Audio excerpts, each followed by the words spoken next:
everyone. I was wanting to speak briefly about the war on drugs and how it has been, for the most part, a total failure in preventing the consumption and the sale of controlled substances. Obviously, the war of drugs really began in a lot of Western countries in about the 70s, where the possession, the use, and the sale of any controlled substances carried lengthy jail sentences. And people who were caught consuming these controlled substances often found themselves in prison.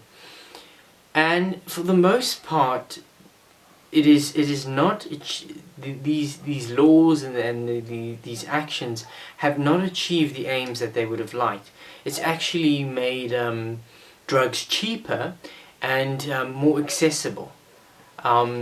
The overall consumption that has not really dropped, and it's fueled the rise of criminal syndicates and mob killings. And you just have to look at Mexico with the drugs trade and look how bad it's made things there for the people who live there. The war on drugs has failed. If you think for a minute about junk food, for example,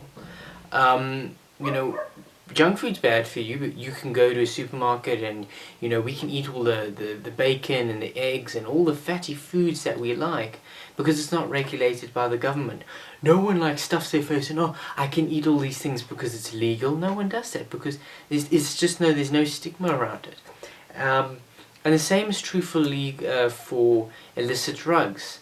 I don't believe in having a drug free for all, where you can consume as much drugs as you want. I think the government should always, say disapprove of drugs, but they should regulate it and allow people, if they want to take it, to get hold of it. Because I believe that banning it has not made any difference and it makes it worse. And what I would do if I had to say in legal frameworks and policy is that you could come to I'd have clinics set up, run by the government, where you could come and you could shoot up as much heroin and have as much cocaine as you like, and within the confines of those buildings it's fine. I mean, you would see all the drug-related crimes, I think, would decrease substantially.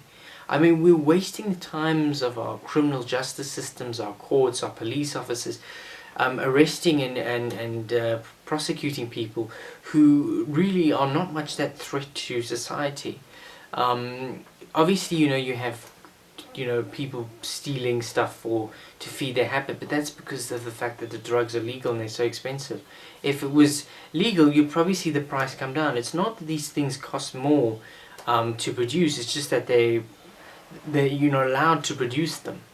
So I just think we need a shift on policy and a change in the world of how we deal with drugs, because you cannot measure, the effectiveness of the war on drugs and the amount of convictions. If you've reduced the overall consumption, then yes, you're making a big success.